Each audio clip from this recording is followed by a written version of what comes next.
official cuts today, 53-man roster. Just how are you feeling about the group that you guys have put together here? Excited to get to practice today. Today's the beginning. There's still a lot that's going on right now. This is not the end at all for us. We still got work to do, but at least we get to get out here back to practice and take advantage of this bonus week to make sure that we kind of set the course for next week. Brandon, any update on J.C. Jackson's recovery? Yeah, going well. Day to day, and he's back. He's here all day, lifting with his teammates yesterday, and in good spirits. When will you guys know or have kind of an indication whether he might be on the 2-week side or the 4-week side of this? I don't know that. I think he's in like a walking boot right now, and then when that comes off, I think we'll have a lot stronger sense of, where he stands. And Isaiah Spiller? Trending positive. I think you'll see him out there today at practice, back in individual. So pretty confident with Isaiah that he'll be ready week 1, or is it still up in the air a little bit? I think it's still up in the air, but I think you'll see him out there at practice today, and I know that he's feeling better, for sure. Is there anybody, it seems like the guys who have been nursing things, none of them seem serious. Is there anybody who could go on the IR, or is that not? As of this moment. Yeah. Yes. Dean Leonard made the 53-man. Just what did he show you in training camp, between coverage and then also on special teams to earn the spot? Yeah, Dean's a guy that's got a lot of the things you're looking for in the secondary. He's got good size. He's really, really, really fast. He's got really good speed, and I know on special teams that's something that showed up for us, and still a work in progress in all phases, but we feel like he's the right guy to be coaching, and again, he's at the beginning of his NFL DB journey. With Mark Webb, I asked you about him like last week with just the injuries. Is that what it came down to with him, just all the missed time over the last couple of years? Yeah, I think him just not being out there enough. I don't think it's certainly an indictment on his talent or his ability, but you have to be out there, and so we're hoping to keep working with him for sure. But just that's part of the NFL, and I think if Mark can be out there on a consistent basis, then we know that he has a lot of the stuff that you're looking for in the secondary. What factors into keeping 3 quarterbacks? Lindsay, I think it's just what your team's makeup is. I think every team's different. What you would do with that spot for somebody else, whether position player, special teams player. But I ultimately think it's about the value that that person brings to the team. And that's where it starts for us. And, we feel like we have 3 quarterbacks that bring an awful lot of value to our team. And that the dynamics of this team really fit 3 quarterbacks. And I think they all played very well in the preseason. We're happy to have all 3. We feel like we have a very healthy quarterback situation. And I think if you talk to the other 31 teams or any of the teams that are in football, regardless of the level, when you can have a quarterback situation like ours, I think you would take it to feel this strongly about it, and I'm glad we have all 3 for sure. Coach, looking a little bigger picture, since you've already done this for 1 season, and you can kind of look back to where your team was going into week 1 a year ago, where do you feel like you are in the learning curve as far as the foundation for what you're going to need through the entire season? Yes, I think it's an excellent question. I think that like today is a beginning, but there's so much to do between now and the first game, let alone the 20th. So how much changes in an NFL season. I think you're aware of the change that happens throughout an NFL season. If you just take a look at my first season, the changes that went, from this day last year to the end and what we went through, you got to be prepared for an awful lot. And I think that's what we're trying to do is build a complete football team, try to create a team that's deep enough, that's good enough to win, that particular week, whatever week it is. And, we know that there's so much work to do and that nothing is set. Nothing is ever finished in the NFL. Given that, can you... the receivers that you have right now and what we're seeing about Michael Bandy, played well during the preseason? Yeah, Bridget, Michael Bandy played outstanding in the preseason now. I looked up at that Jumbotron in New Orleans and, preseason receiving leaders, Michael Bandy, and I was like, I almost took a screenshot of it because that's going to be something he tells his kids someday. He's one of us for sure. But we felt like the 5 that we kept, those were the right guys to keep. Feel like all 5 of them had really quality training camps, Bridget. I think that was the thing that really stood out to us, you guys who have been here. All 5 of those guys are improving. Mike and Keenan leading the way. I think for us, Keenan is in great shape. As tough a cover as you can imagine. I feel like he's just getting younger. and Mike, improvement in all phases. Really excited about his game and where he's at, where he was a year ago to where he is now. Very excited about him. And then you guys have seen the improvement that Josh has made in one year's time, becoming a complete receiver.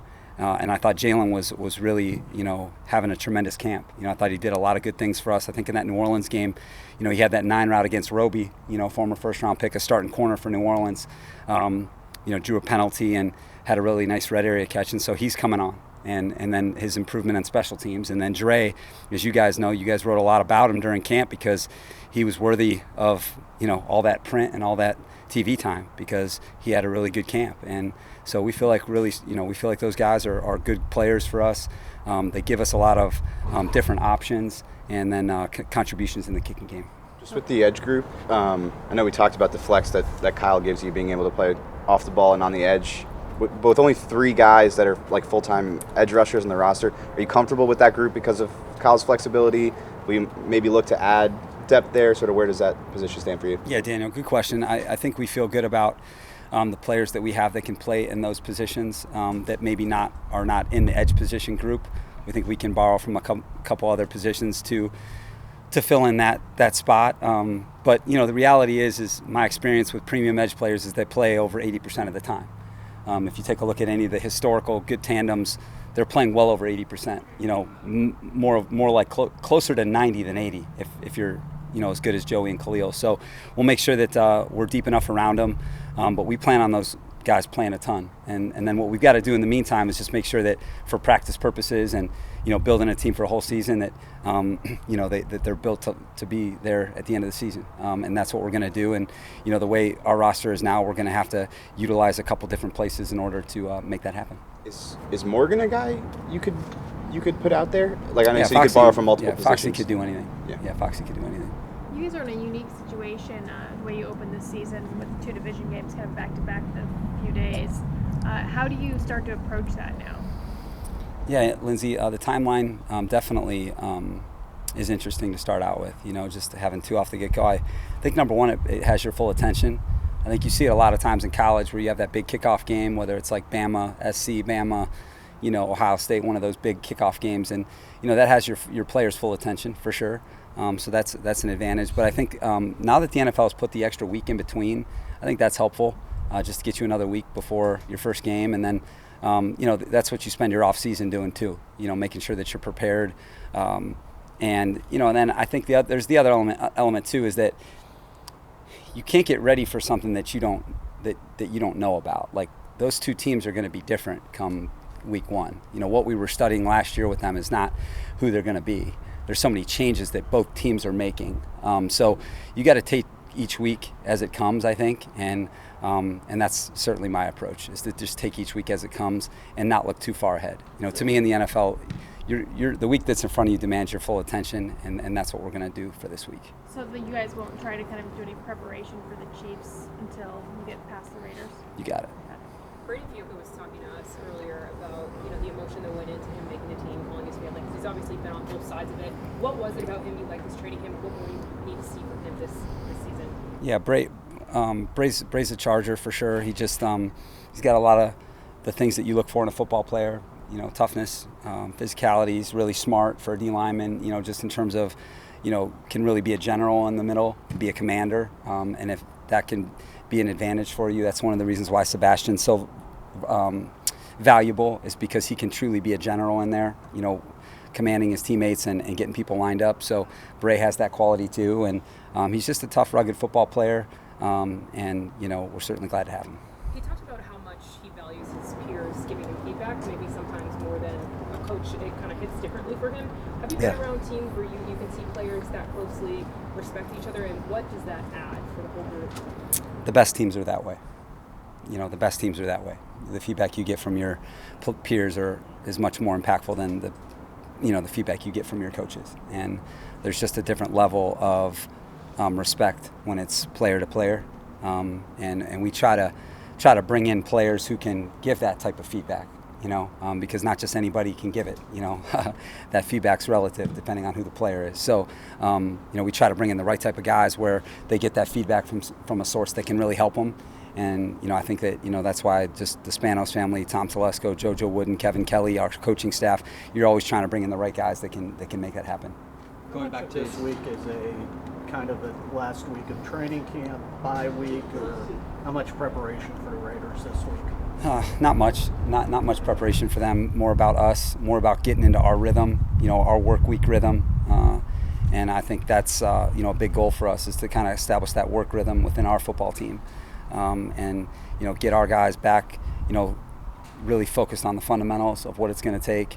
Blocking and tackling and takeaways and all those things that are kind of the essence of football, and then making sure that we're still developing our schemes. I think this is another week where we can continue to experiment, push it a little bit schematically, see if this play could fit or this defense could fit, this coverage, whatever the case may be. You still have some time here to push it schematically, and I thought last week we had 3 quality practices, and I see it very much the same this week. Have you made a decision about starting right tackle yet? Yeah, Trey Pipkins will be the starting right tackle for us. I told you that I would tell you when that it expressed itself, and Trey had a very quality camp, as did Storm. It was a really good competition for our football team, and Trey definitely earned the position. And Storm is going to be a guy that we lean on heavily. We feel like the offensive line, as you guys covered throughout the league, it's tough to field a deep quality offensive line. And we feel like we're much closer to being that as a football team, and Storm's going to be a big part of it. We know that we've won a lot of football games here and played a lot of high caliber offensive football with him starting for us, so we're going to need them both. But I'm really proud of Trey. He's come a long way since 1 year ago today, and it's what it's what the NFL means to me. Is that's why you stick with players. You don't ever stop.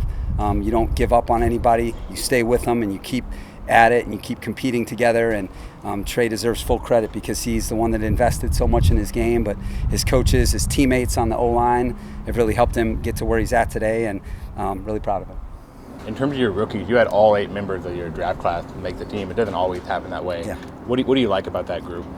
I think they've got the makeup that we're looking for, number one, and that's what you're after, is that they fit in with your football team. And I felt like last year we got off to a quality start with that group. I think that group's improving, and then this group came right in and added a lot of competition, a lot of depth, and they've got a good head on their shoulders, and they got the right toughness, the right mindset for this. And obviously from a position, skills, critical factor standpoint, they have what we're looking for, but they're at the beginning, and they've got a lot to prove. They've not played in an NFL game yet, and they're about to see that the NFL is a lot different in the regular season than it is in the preseason.